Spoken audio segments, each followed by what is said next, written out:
keadaan sehat dan semangat dalam belajar. Hari ini kita akan membahas tentang apa ya?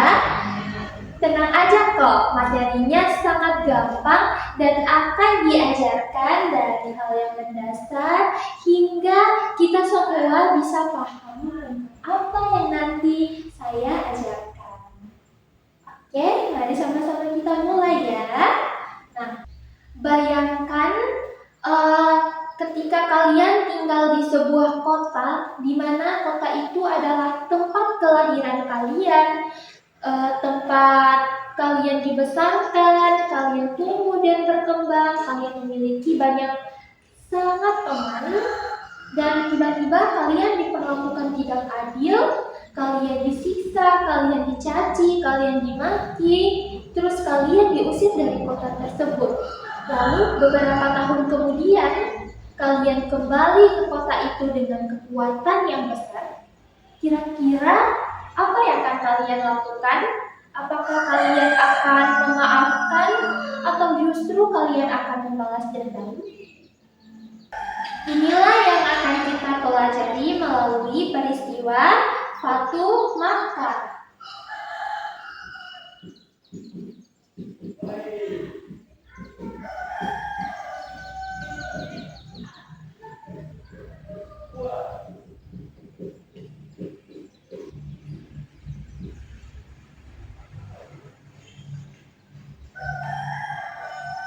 Kira-kira Fatu Makkah itu apa? Nah, Fatu Makkah terbagi menjadi dua, yaitu Fatu dan Makkah.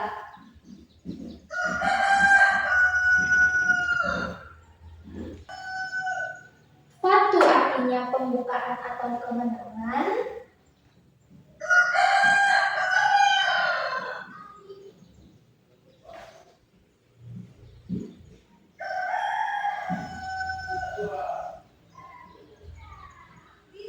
Sementara Makkah artinya kota suci umat Muslim.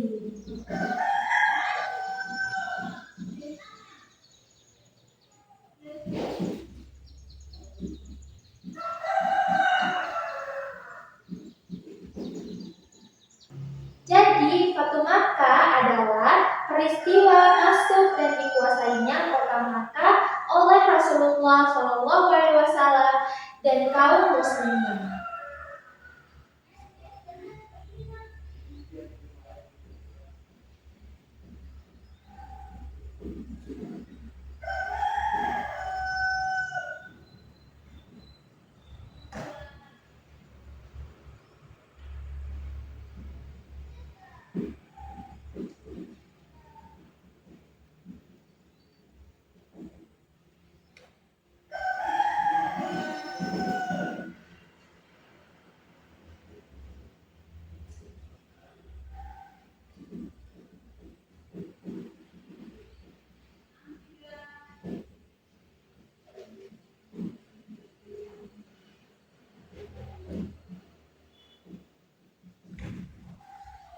Peristiwa ini terjadi pada tahun 8 Hijriah.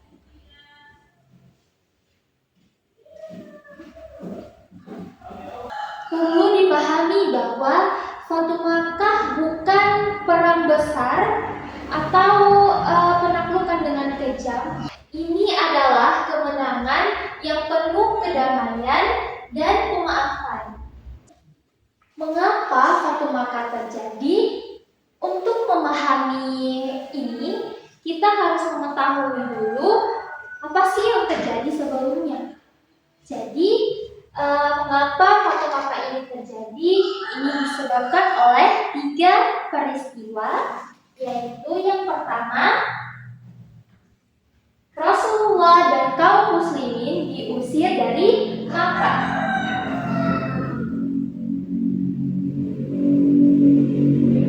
Seperti yang kita ketahui bahwa Rasulullah itu lahir di Makkah, berdakwah di Mekah, tapi Islam tidak diterima baik. Islam kemudian ditolak oleh kaum Quraisy.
Eh, Beberapa tahun setelah hijrah, Rasulullah Shallallahu Alaihi Wasallam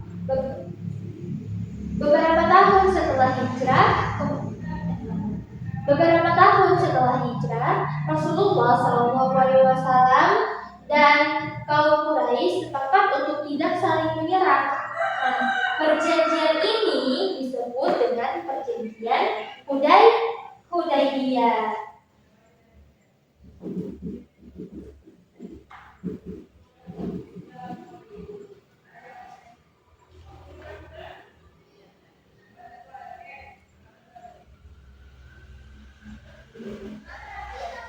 Kemudian faktor yang ketiga, perjanjian dilanggar. Sekutu Quraisy menyerang kaum muslimin secara diam-diam, kemudian dibantu oleh kaum Quraisy sendiri. Nah, otomatis itu artinya adalah perjanjian Hudaybiyah ini dilanggar.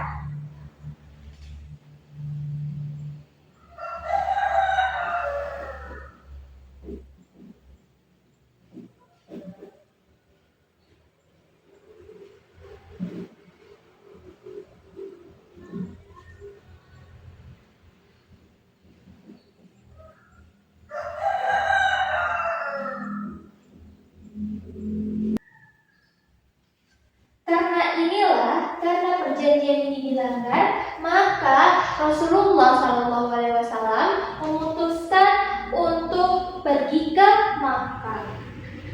Kemudian, bagaimana peristiwa Fatu Makkah terjadi? Persiapan Rasulullah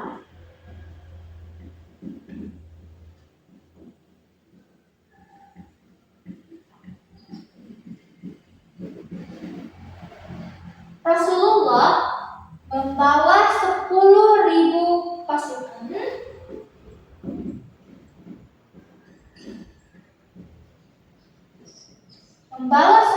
pasukan ini ke Makkah, kemudian berangkat dari Madinah ke Makkah.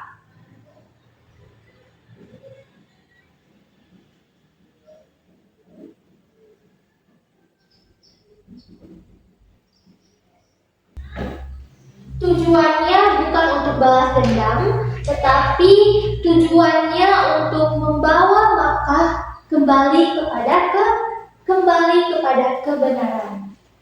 Pasukan Muslim masuk dari berbagai arah yang berbeda, hampir tidak ada perlawanan sama sekali. Saat masuk ke Makkah, beliau menundukkan kepala, beliau tidak sombong, melainkan beliau bersyukur kepada Allah Subhanahu wa Ta'ala.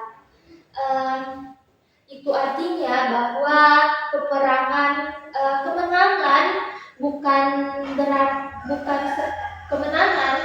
untuk pamer.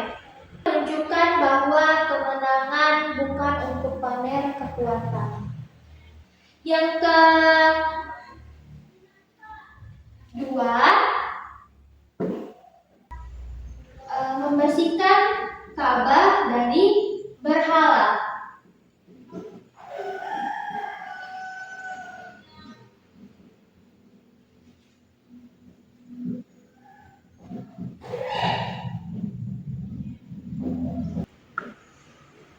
Di sekitar Ka'bah terdapat banyak berhala.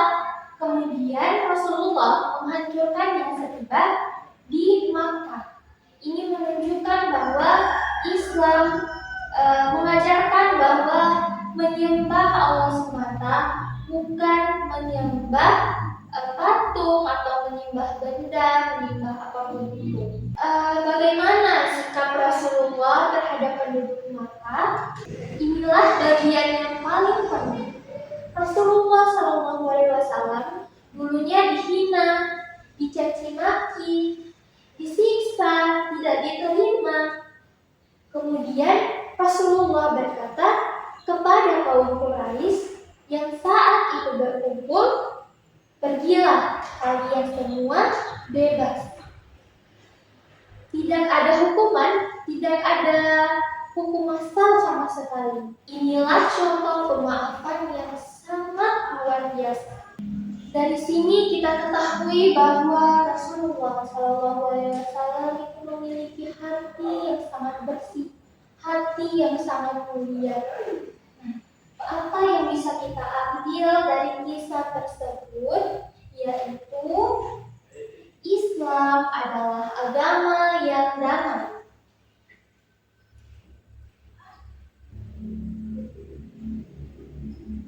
Islam adalah agama yang damai.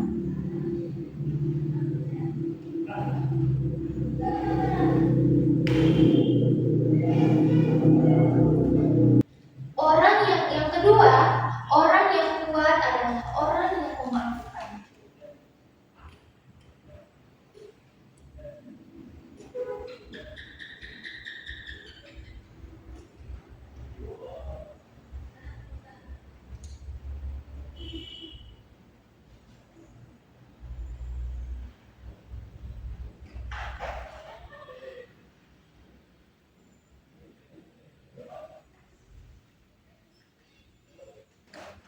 Yang ketiga, jangan sombong ketika kita berada di atas.